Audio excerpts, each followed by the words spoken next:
Hi, this is Richard, this video is going to be about Luke chapter 17, verses 34 and 35, about two men in one bed and two women grinding together.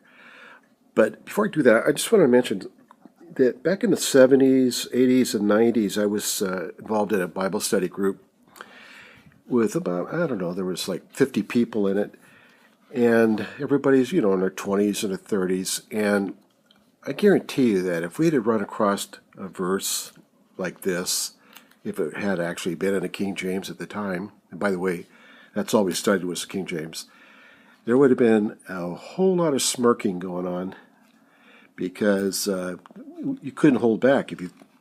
Just the picture of two men in one bed or two women grinding was enough for us, especially us immature ones, to have done our fair share of laughing. So I know that verse wasn't there. The whole point of the Bible study was we were studying about the rapture because it was thought that sometime in the early 80s or something like that would be the rapture. But anyways, nevertheless, let's talk about it for just a second. Let's start with Luke 17:34. It says, I tell you, in that night there shall be two men in one bed.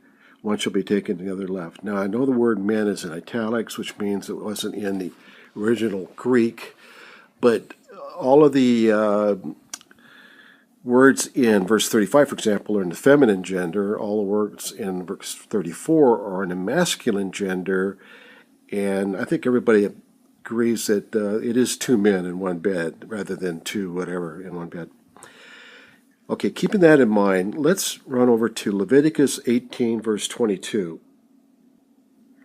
And it says, thou shalt not lie with mankind as with womankind. It's an abomination. In fact, the next verse says, neither shalt thou lie with any beast. Bestiality and homosexuality kind of went hand in hand. But the point is that two men were not to lie down together in a bed like that. Now, Luke 17:35 says that two women shall be grinding together, the one shall be taken and the other left.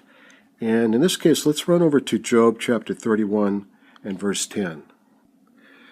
That verse says, then let my wife grind unto another, and let others bow down upon her.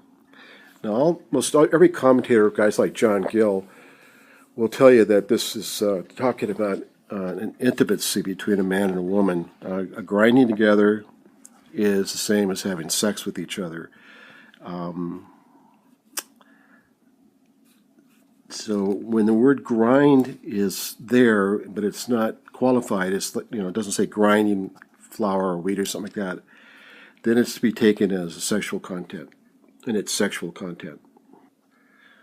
YouTuber Mindcrime 1994 has got a pretty good video on this, but my point isn't so much the fact that this was never in the King James until the Mandela effect, but my point is, if it had been if there had been no Mandela effect, I would have remembered this verse. This one wouldn't have got by. I kind of make a joke about stuff, and this would have been one of my favorites. So anyways, that's all. Just thought I'd mention all this stuff. Talk to you later. Bye.